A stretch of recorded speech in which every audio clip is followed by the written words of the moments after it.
అసలు ఇప్పుడు రాస్తారు ఈమె బుట్టలో ఎలా పడ్డాడు అసలు లావణ్య? ఇప్పుడు మరి ఇది ఎప్పటి సంగతి మనకి చాలా 10 ఏళ్ళు 9 ఏళ్ళు అంటున్నారు. 10 ఏళ్ళు అనుకోండి, 10 ఏళ్ళు మరి నాకు తక్కువ తెలియదు. బట్ వాళ్ళని అడగాలి. బట్ ఎప్పుడు నాకు తెలిసింది ఏంటంటే షార్ట్ ఫిల్మ్స్ చేస్తున్నప్పుడు పరిచయం, తర్వాత మనోడు ఉయ్యాల జంపాలతో హిట్ కొట్టాడు. బట్ అదే టైంలో ఈవిడ కూడా సినిమా చేసింది, అది లెక్కనే అది ఫట్ అయింది. స్టార్టింగ్ లో రాస్తారు షార్ట్ ఫిల్మ్స్ చేసుకుంటూ ఉండింది. ఆయన సూపర్ గా ఆయన గ్రాఫ్ ఇలా వెళ్ళింది, ఈవిడ గ్రాఫ్ ఇలా వెళ్ళింది. తర్వాత ఇంకా షార్ట్ ఫిల్మ్స్ చేసుకుంటున్నప్పుడు ఇట్లా ఈ చింటూ అనేవాడు డ్రగ్ పెడ్లర్ పరిచయం అయ్యాడు. తర్వాత డ్రగ్స్ కి పరిచయం అయింది.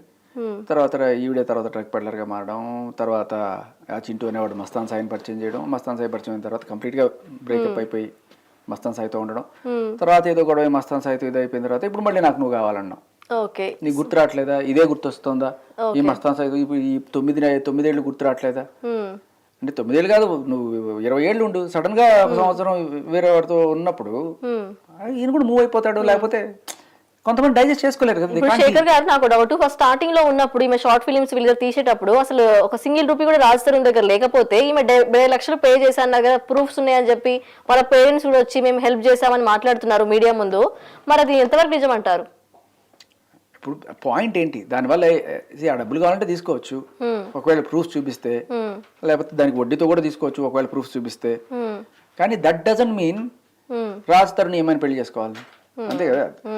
డబ్బులు ఇస్తే డబ్బులు తీసుకో, కానీ నువ్వు డబ్బులు ఇచ్చావని చెప్పి నువ్వు తప్పు చేసినా కూడా రాజ్ తరుణ్ నీతో ఉండాలనేది న్యాయం కాదు. సో నిజంగానే రాజ్ తరుణ్ మస్తాన్ సాయితో ఈమె రిలేషన్షిప్ లో ఉందని చెప్పి వదిలేశాడా, లేకపోతే మాల్వి మల్హోత్రా కావాలని చెప్పి ఈమెను అవాయిడ్ చేయడం స్టార్ట్ చేశాడా? ఇవన్నీ కాకపోయినా ఇప్పుడు 3 ఏళ్ల తర్వాత ఈవిడ తిట్టే బూతులు, ఈవిడ చేసే అరాచకం అప్పటి నుంచే ఎప్పుడు వదులుతుందిరా బాబు, ఎలా వదిలించుకుందాంరా బాబు అని ఎవరికైనా ఉంటుంది. బేసికలీ ఆ చింటూ అనే తర్వాత షార్ట్ ఫిల్మ్తో పరిచయం అయినా కూడా ఆ చింటూ అనేవాడు కూడా ఈ బూతులు ఇవన్నీ తట్టుకోలే. ప్రతి ఒక్కళ్ళు కూడా ఎవ్వరూ భరించలేరు ఆ ఆదరగాండం, వదిలించుకుంటూనే వచ్చారు. రాజ్ తరుణ్ పాపం మెత్తకోడు కాబట్టి ఆవిడ వెళ్ళిపోయిన దాకా వెయిట్ చేశాడు. ఆవిడంతటికి ఆవిడే వెళ్ళిపోయింది, ఆమె పూన్లే అనుకున్నాడు. అయినా కూడా వీళ్ళందరికీ గ్యాప్ ఉంది. కానీ రాజ్ తరుణ్కి ఏంటంటే వాళ్ళతో వెళ్ళిపోయినా కూడా అదే ఇంట్లో ఉంటుంది, అక్కడే ఉంటుంది, అక్కడే గోల చేస్తూనే ఉంటుంది. ఇంకా అంటే ఎంత మంచితనం, మనిషి ఎంత మంచితనం ఉంటే అంత తొక్కుతారమ్మా. మెత్తనోడు